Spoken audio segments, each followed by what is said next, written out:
Hi, Tess here. Today I had the pleasure of interviewing Michael Brook, aka Bro. Yes, my brother. It's another Tess and Michael collaboration. Today's webinar was an extension, or the next one in the series. The last one I interviewed Zoe Black from Happy Paws, Happy Hearts. We explored communicating on autopilot and 3 strategies to approach and prepare to shift from autopilot. The first one being plan to prepare, create clarity around your purpose of your communication, and then select your communication style to use in your conversation. So today's interview with Michael, we explored that in more detail. We looked at our word preferences and the influence they have on our autopilot, and we looked at the purpose of communication. We then took a deeper dive into looking at a directive style conversation. As managers and people in business, we have to direct people to do things. We went through 2 different ways to approach a directive style communication. One that will create engagement and one that will create disengagement, and we take a deeper dive in that. Thank you for joining us, and don't forget to check out some of our other interviews on the professional development portal cohesiveconversations.com.au. Enjoy. Good morning, good afternoon, good evening, depending where you're joining us from around the world. My name's Tess Brooke and welcome to our webinar, Shifting from Autopilot to Empowered Communication, a deeper dive. Today I have a very special guest, Michael Brook, which I'll introduce you to shortly. But first, as always, my promise to you is to provide practical strategies and steps you can apply straight away. And we'll show you where you can learn more, and you'll be provided with a bonus handout. So if you go on your control panel for the webinar, you'll have the handout in there, Your Communication Style Guide. So you may want to grab that now and download it. But what we'll be talking to will be on the screen as well. So I'd like to get started. So first, I'd like to introduce you to Michael Brook. And for those of you who recognise that the surname is the same as mine, yes, he is my brother. And I've had the pleasure of working with Michael over probably about 12 years with different clients in the banking sector, mining, and within defence. Michael specialises in developing high-performance mindsets. He's worked with financial traders, pilots, and underground miners to align their thoughts and actions and to optimise their outcomes. Welcome, Michael. Hey, Tess, how are you doing? I'm really good, and you? Yeah, great, really, really good. So I'm excited about today's content and ready to get stuck in. Excellent. Like, I know you're passionate about creating high-performance mindsets and paying attention to your communication, and in particular your language is really important, and you're very, very keen on this. I also know that you are working on a special project at the moment, a passion project for you, where you're helping a very special group of people gain alignment in their thoughts, actions, and language to bring their best self to the table in a difficult situation. Do you want to talk a little bit about that? Sure. Well, I'm actually working on a project with divorced dads and assisting them in getting from where they are in a pretty horrible circumstance to a place of action and freedom and choice, and for them to kind of essentially put their lives back together. So the project's called Rebuilding the Divorced Man, and there's a lot of guys who go through that experience and feel like there's nothing left to live for, and so I'm working on assisting them in shifting from a really low resource, profoundly challenged, profoundly depressed state into putting themselves back together and building a life that they find tremendously appealing. And so that's kind of what I'm working on right now. That's awesome, Michael. It's an incredibly important job, and we all need to know how to handle ourselves in those really, really tough times, and divorce couldn't be one of the toughest we have to deal with. Some of the things that you've worked on can you just expand a little bit on some of the things that you've done? Say, for example, with the underground miners and getting them into a high performance headspace. Yeah, sure. So I worked on a modelling project to as actually it wasn't underground, it was surface miners, but I worked on a modelling project with some miners who worked the really big diggers. So these things they cost around $35,000 an hour to drive, and they produce they can shift around 3,000 cubic meters of earth, sorry, 35,000 cubic meters of earth an hour. So they shift a tremendous amount of dirt. And I worked on a project with a coal mine to improve the productivity of their bottom 10 digger drivers. And so we did a comparison between, so we spent some time modeling and looking at the state, looking at the communication style, and looking at the actual process of how the high performers did their work. And also as a comparison, we spent some time with the low performing operators, and we looked at how they managed their state, how they communicated, and how they moved their bucket in three-dimensional space, and also how they organised people around it. And there was a tremendous similarity between the high performers, and the contrast between the high performers and the low performance was extremely pronounced. And then we created a model of what actually worked with the high performers, and then transferred that via a training program through to the low performers. And it was tremendously successful, and they got a 19% productivity improvement from the low performers over a 3-month period, which was worth $33 million for the mine per year. That's amazing. I recall you telling me about this, and at the time you were talking about the importance of your inner voice and paying attention to the words that you choose. And so a lot of what we're going to talk about today is actually very, very similar. We're going to very consciously choose our voice and choose what we're doing and what our word preferences are for the context of the situation, and to optimize our outcomes. So it's very similar. It's just applied in a different context. Indeed. 95% of all human behavior, whether it's, where you buy your fuel for your car, sort of how you go, what things you do around the house, 95% of all human behavior is essentially unconscious. And very few people, they only really challenge their unconscious programming when it's not working. And there's a really good reason why that's the case, is because if you had to relearn and redecide how to tie your shoelaces or everything you did in a particular day, you would not be able to function. And so it makes a whole lot of sense from an evolutionary perspective that anything done repeatedly gets past the unconscious automation, so that you can attend to the problems in the world and survive. And for hundreds of thousands of years, attending to external things in the world kept you alive. And so automating as many things as you can is actually a really, really useful evolutionary skill. The problem is that if you do what you've always done, you'll get what you've always gotten. And if you want a different set of results, you have to choose a different set of behaviours and go about the process of not only challenging your unconscious patterning, but also to consciously choose a different path and consciously choose a different way of doing what it is you're going to do, particularly in terms of communication, because it's so automatic. The words fall out of our mouths, we don't think about things, and then sometimes it works and sometimes it doesn't. Well, this is why we're here today. We're going to do a deeper dive into this. So let's get started. Sure. Communication is the most important skills any leader can possess, according to Richard Branson and quite a few other very prominent leaders. And so it's what I'm passionate about. It's what I do all day, every day to help my clients, and it is to master this communication. And we're just going to do a recap from the first webinar we did, Are You Communicating on Autopilot? Which is talking to what you were just saying, Michael. We spend most of our time going around every day communicating on autopilot.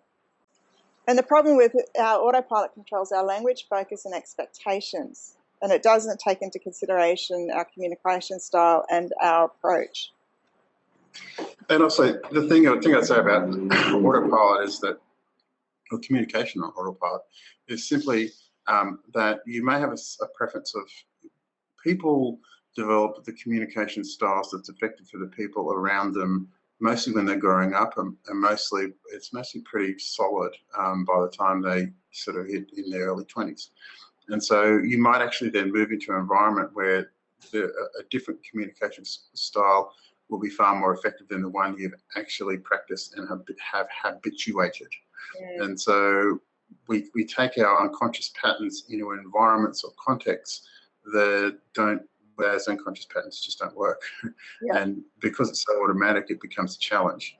Yes. The one thing I'd say about communication and leadership is that the primary function of a leader isn't to lead. The primary function of a leader is to create a followership.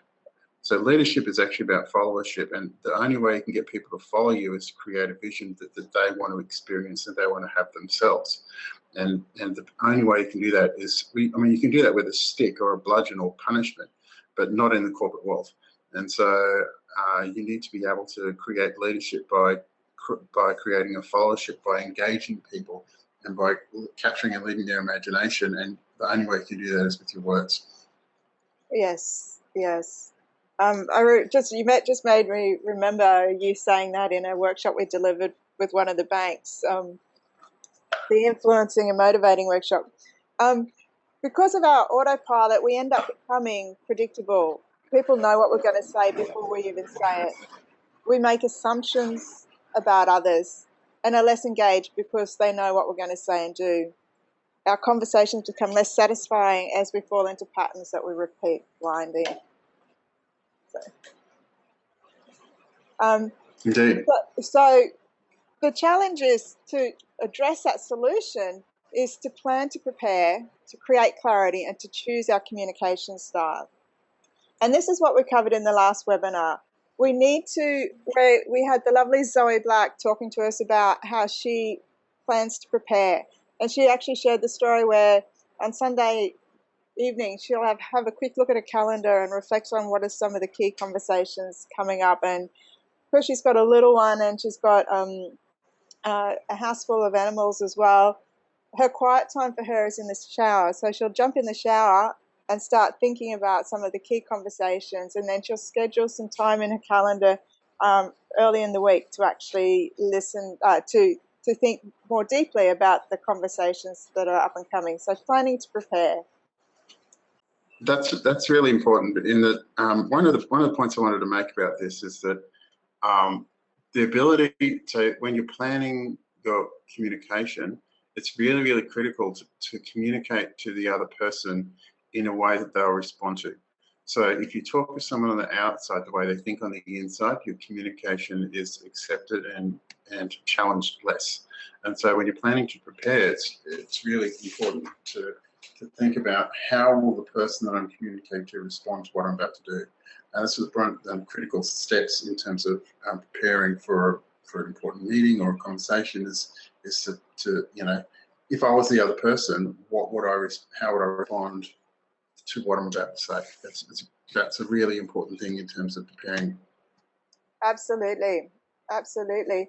And one of the parts of the preparation is to create clarity. And in creating that clarity, you really, really need to know not only how they're going to respond, but actually what is the purpose of your communication?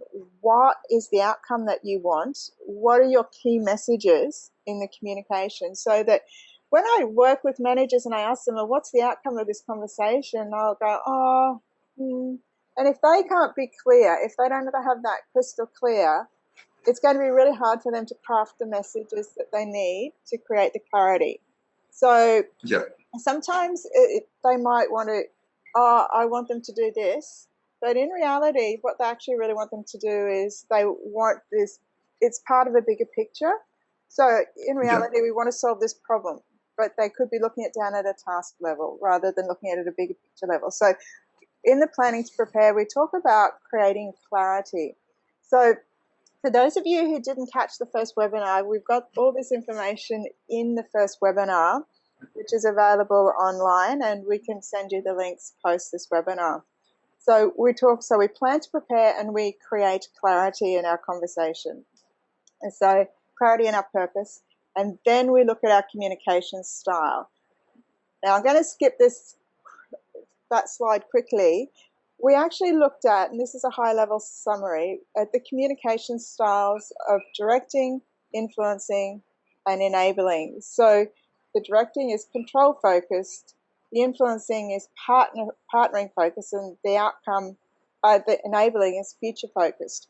And that is, we've broken that down into further areas, directing where you can command and inform, and what the goal is, influence, coaching for change, consulting, or coaching for awareness, and enabling is collaborating or empowering the people, and connecting it to that goal and what those goals are, trying to achieve with those communication styles.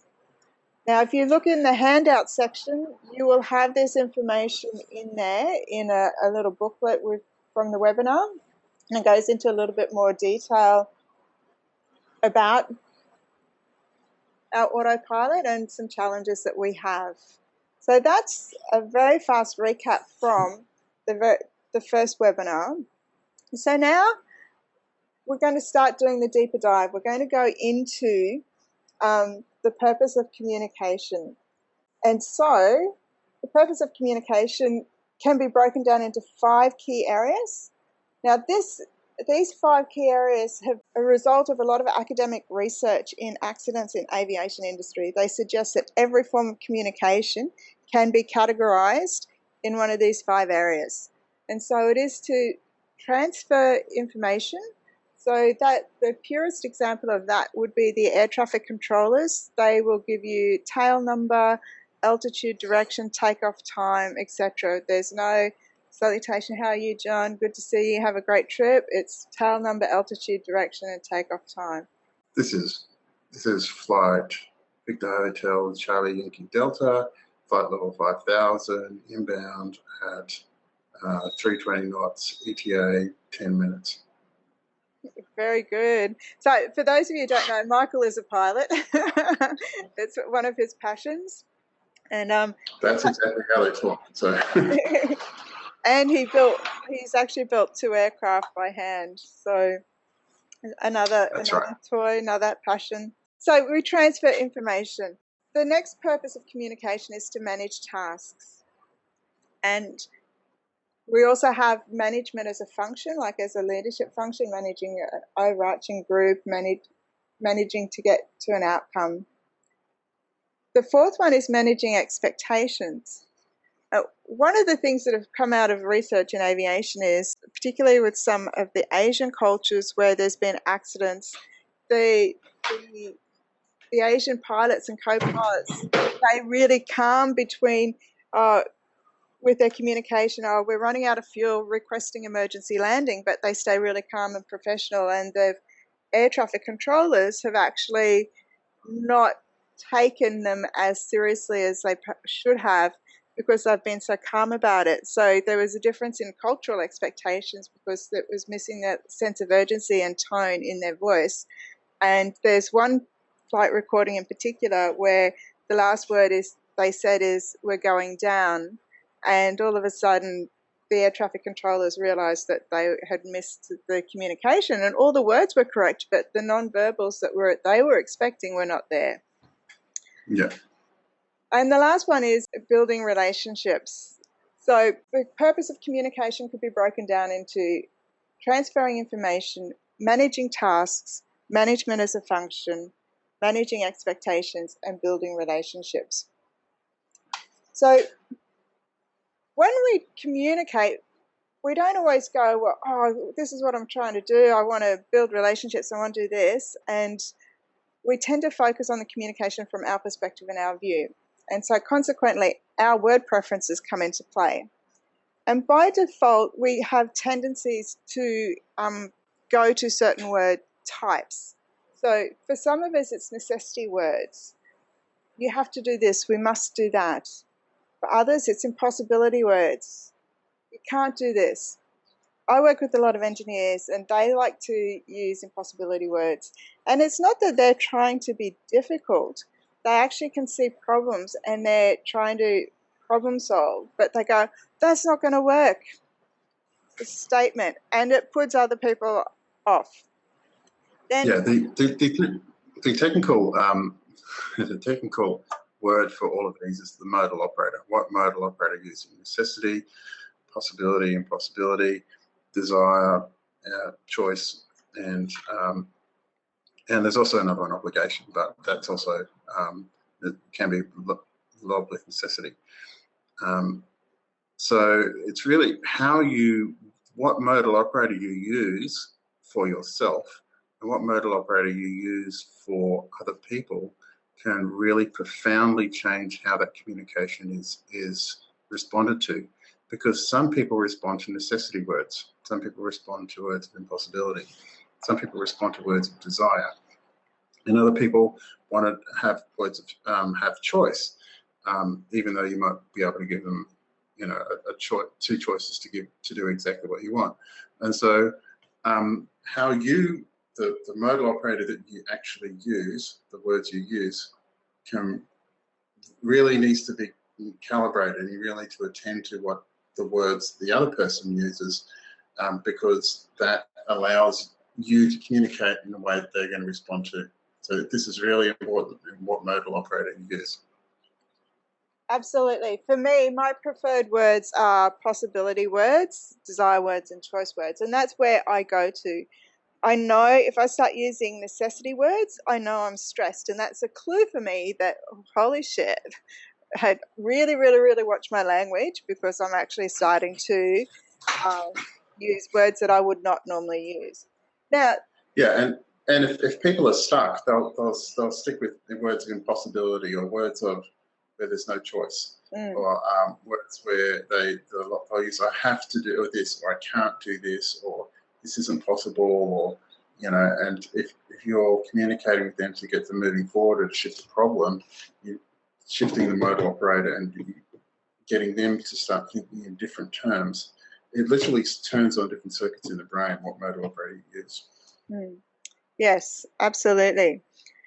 Now, don't get me wrong, there's contexts where necessity words are essential. There's contexts where every single one of these words they have a place.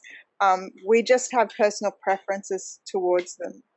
And yes, what we're saying is that we need from autopilot to actually move on to picking the words that are right for the context and the outcome.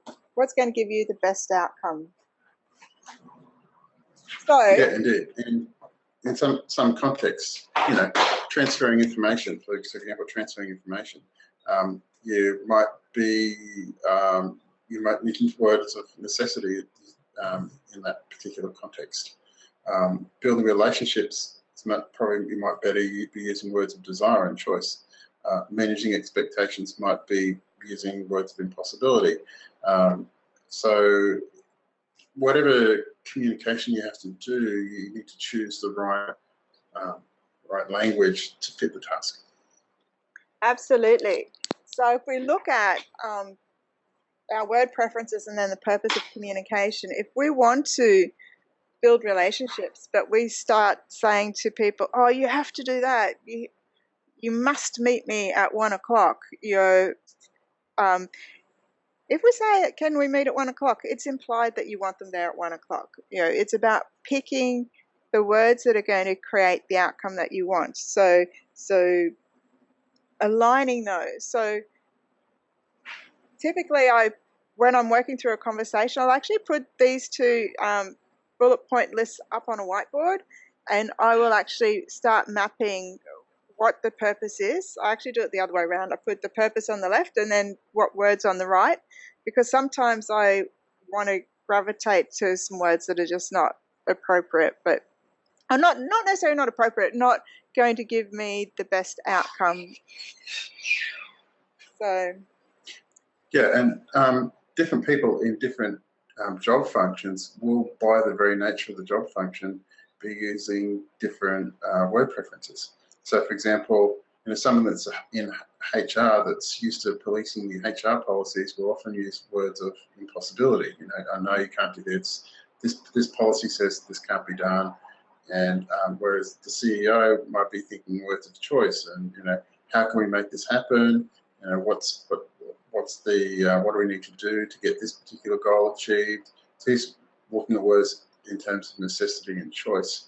Whereas someone, or for example, someone who's in a risk management department at a bank might be sort of using a lot of impossibility words, saying, well, if this happens, then our risk is this, and so different people in different functions will be naturally be using different words on a regular basis. And if you're communicating with them, it's really helpful to understand what they do and how to communicate them based on, essentially the mental framework of what they do. Absolutely, and they reflect how we view the world. And when we're on autopilot, it comes through so clearly. People are giving us so much information around how they view the world by their preferences of words. One of the really, really interesting things about speech is that it's controlled in two areas of the brain. There's the area that looks after intentional speech. So this is when we stop and consider what we're going to say, what we're trying to do. And then there's unintentional speech. And we know this because of research from stroke victims. And Michael and I have a family friend that actually had a stroke a couple of years ago, and he lost his intentional speech, but he still has his unintentional speech. And by way of example, we were jumping in the car to go out somewhere, and he was open the car door for me to hop in the front seat, and I'm going, no, you hop in the front seat. And we're having this argument. I wanted him in the front seat, and then next thing you know, he's literally grabbed me and he says, now listen here, you're going here. And you almost never hear any words out of him other than hello and goodbye, because he's got no intentional speech. But we got this whole sentence out of him. Listen here, you're going there. And we all just burst out laughing. So it's so powerful that there's two sections of the brain. And as Michael was saying earlier, that if we had to think every time about every conversation, we would be exhausted at the end of each day. However, there's times when it's really important for us to do that thinking. And it doesn't need to be a really big brain drain, and as you learn to know how to go about this, it becomes easier and easier. So what we want to do now is to take you through a conversation and take you through and show you this in action and show you ways. You don't need to remember these tables as such, but we'll show you ways and scripts that you can employ to actually have a really effective conversation. And probably one of the most difficult conversations is in day-to-day work is directing somebody to do something without sort of getting them disengaged. Because typically when you're directing somebody, they actually have less autonomy in a task, and there's a lower level of motivation. People can start feeling defensive. So I've got two different styles, two different conversations here. Both lead to the same sentence, concluding sentence, same problem, same concluding sentence. If the conversation could go, we have a problem here. What you're doing is not going to work. I need you to do bang. So the problem with this particular conversation is the first sentence, it is a statement. And the problem with a statement is the other person may feel like criticism is about to follow. So from the very first sentence, you've got them offside. If they agree there is a problem, it might not be so bad. But if they disagree, you're at odds before you even started. And they're thinking to be on guard and potentially defensive in whatever form it takes for them. Michael, any comments?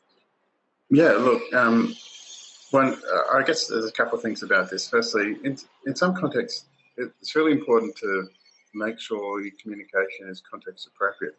In some contexts, this might actually be appropriate, but the problem is as soon as you get very directive. With someone whose style isn't directive, then they'll get defensive and they'll go to justification. And when someone gets into that mind space, they feel like they're being attacked, and then that can produce some negative consequences. And it'll be a really difficult thing, instead of saying we have a problem here, to say we have a problem here, let's work on it together, because that way then you're not adversarial. You're looking at the problem from the perspective of we're going to work on this together. Yeah. So, Michael, can I jump in, Michael? I'm just going to pause you there. Oh. We're just going to look at the problems of this conversation first, and then we can go into it again with some suggestions. Okay. So then if we look at what you're doing is not going to work, that's the challenge. You have personalized the problem as being theirs or pertaining to their actions. And depending on what their personal drivers are, they may feel as though their status has been challenged, that their position and authority or reputation is under threat. They may feel as though their relationship with you is damaged, that they've disappointed you. They may feel as though they're losing their autonomy. What was theirs to own and deliver is now being challenged, or you're taking it over. They may feel that there's a lack of a fairness, as you haven't asked to hear from them what their thoughts are or sought to understand. And there may be a sense of uncertainty, and a sense of uneasiness starts to settle in. So it's starting to feel really, really personal. And then you say to them, I need you to, you direct them. So that's not necessarily going to get you an engaged and motivated outcome from the other person. So let's look at some alternatives. So we could use the example of what Michael said, we have a problem here, let's work it out together. Or you could go, it appears to me that we have a problem. And that provides, you're positioning it as it's your observation. So that leaves room for discussion. It leaves room for a different viewpoint. It's also, if we look back at the purpose of the communication, that sentence, it helps manage expectations. They're already starting to think, oh, okay. They're starting to think forward rather than thinking past, is it about me? Yeah. And also appears is a possibility word. So it's a really nice word to include in this sentence. It softens the whole communication. Absolutely. The other person is more likely and willing to engage and bring their viewpoint. So if we look at the second sentence, I'm concerned about X and here's why, you're transferring information, you're giving them context, you're giving them insight to your concerns, and thus creating two automated responses. The first, you've already set unconsciously the challenge of solving the problem. Second, you provided them the opportunity to give you some clarity about any missing information that you don't have, because you're telling them what you're concerned about. They may have some stuff that can resolve that's already in place, or they might have some ideas to resolve it. So you're giving them context to be engaged with it. It's transfer of information once again, and it manages expectations. That's really neat. Nothing to add to that. It's great. Then if we so the important thing is, and actually I do have something to add about it. The really important thing is that it softens the communication, and it doesn't set up the defensive structures and the defensive responses from somebody. And when you get to the place where you say, I'd like to understand your approach, is you're seeking empathy and understanding. One of the first and foremost things people want to experience if they're being challenged is that the person that's challenging them understands what they have had to deal with, or what their emotional states are. So I'd like to understand your approach, gets them to explain things without actually having their defenses up. And that makes a tremendous difference in terms of how you move forward and what solutions you generate together or as an individual. But not only that, it also makes them a lot more accountable, because essentially they're coming up with the solutions for themselves. So it's not a kind of really directive kind of, you've got a problem, you need to fix this. and it's a completely different way of having the same conversation, but with a completely different way of getting. You get a completely different set of results on the other side, and also a completely different set of emotional states in the individual. And that's tremendously important in terms of getting resolution to a problem and getting forward movement. It's really nice to have it positioned as I've lost my train of thought. It's really nice to have it positioned that way, because you're creating engagement and you're providing them the opportunity.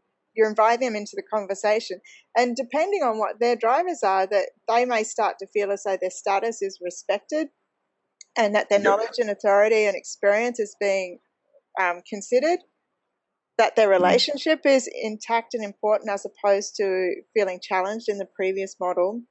They may still have some concerns about their autonomy, because you could be coming in on top of something they've been working on. But at this point in time, it's too soon for them to make a full-blown judgment on that, depending how the conversation pans out.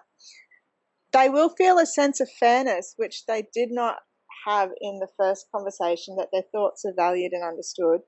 And they may not have a level of certainty yet. Again, that might come out depending if they feel as though their views have been heard or not. So time will tell with that one. So moving on to the last sentence, now that I understand, I need you to. So you're informing them that you've taken in consideration what they've told you. You might not change anything that you've done. However, they feel as though that the voice has been heard. It might be enough for them. In some cases, it won't be, because you might do a different course of action that they don't agree with. But that's a decision, and that's a reaction that comes in the last sentence, as opposed to in the previous conversation in the first sentence. Yep. So you still come out with your... Sorry? Awesome.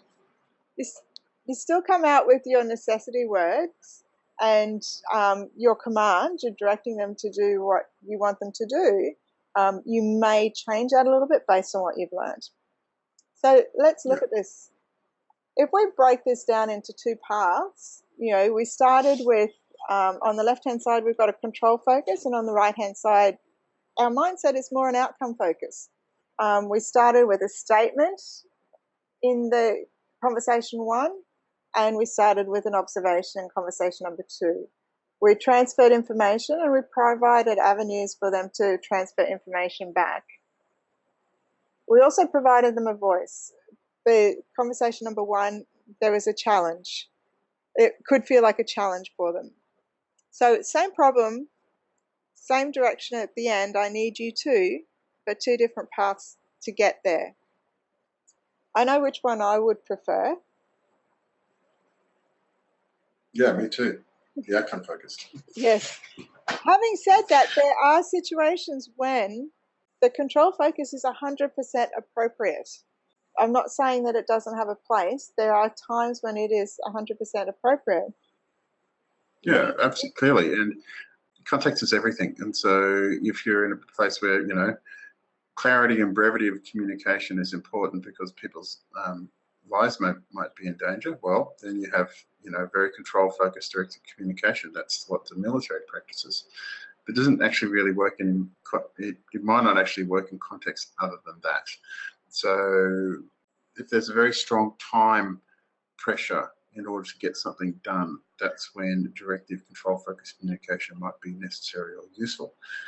However, outside those contexts, then you might actually create more problems than what you're solving by going control-focused instead of outcome-focused. Absolutely. The outcomes, engaged or disengaged. What's going to get you the best outcome? So when we reflect back on our autopilot, having just gone through a whole structure around a directive conversation that doesn't feel like a directive conversation, if we reflect back on our autopilot and our word preferences, we actually start to use, I'm just going to flick back here, we actually start to use a lot of possibility words, And we look at the here we go, the right page. We're starting to use more possibility words. We're giving people options to be engaged in the conversation. We're using less necessity words. We still finish with the necessity words, but we actually are spending a lot more time around managing expectations and transferring information. And in doing so, we're looking after the relationship and providing us a much better and clearer outcome. Any comments, Michael? Well, I guess if you go back to the I need you to, it's a really different communication to, instead of saying, now they understand I need you to, it's a different thing to say, now they understand I want you to, now they understand I desire you to, now they understand I'd like you to, so now they understand you have to. So I love it. I love it. Yeah. So each one of those different things, I want you to, I need you to, I desire you to, you have to, you must, creates an entirely different set of responses, and it's saying the same thing. Yeah, it's getting them to do a particular outcome, but it motivates. So the motivation changes, the response changes, and the state of the person changes by literally changing the modal operator. Yep, sorry for the lot of jargon, but just literally by changing the word you use. So some people have a strong preference for whatever. So they like thinking in terms of needs or desires or want. Or use that. Listen to their language. People will tell you how to communicate them by the words that they use. Yeah. And so we can actually start listening for those types of words in our communication with others as well. And it will give us really big insight into what's important to them. You know, it's amazing. Once you start hearing those words and once you start seeing the impacts of them, you know, it changes, it just changes you fundamentally. Yes. Sometimes we still rush around and we still operate on autopilot, and it has its place. But once you sort of can see the impacts and the benefit it has for others, it's incredible. So the challenge I'd like to set for you is to think about a situation, a relationship, or a particular context that you would like to set for yourself, that you want to improve. And then over the next couple of days or week, whatever the frequency that you catch up with this person or this situation, start to think about, well, have you entered into autopilot? Or are you actually choosing the right words for the context and the outcome and what you're trying to achieve? And set yourself a challenge. Awesome. An interesting challenge would be to find someone who's not going to punch you in the face, and for an entire day, only use words of necessity and have to. You have to do this. You must do this. I require you to do this. You need to do this, and only use words of necessity.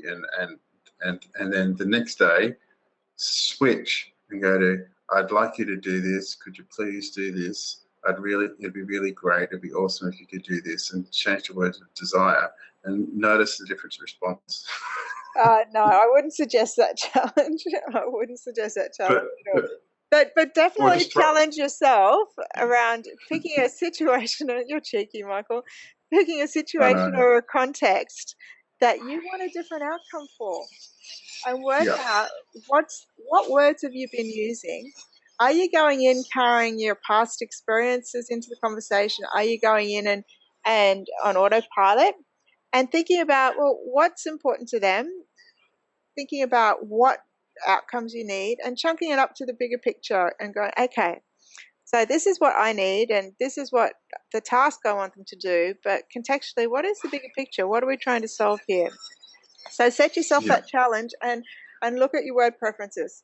And by all means, if you want to shoot me an email, and I'm happy to have a chat with you about if you want some feedback, that's not a problem. So it's about applying now. It's up to you. So you have in your control panel, you go to webinar control panel, the Choose Your Communication Style Guide and have a read, have a look at it, and then start exploring in more detail the language. And we'll be releasing some more information around your word preferences over the next couple of weeks. We've got a series of things happening. So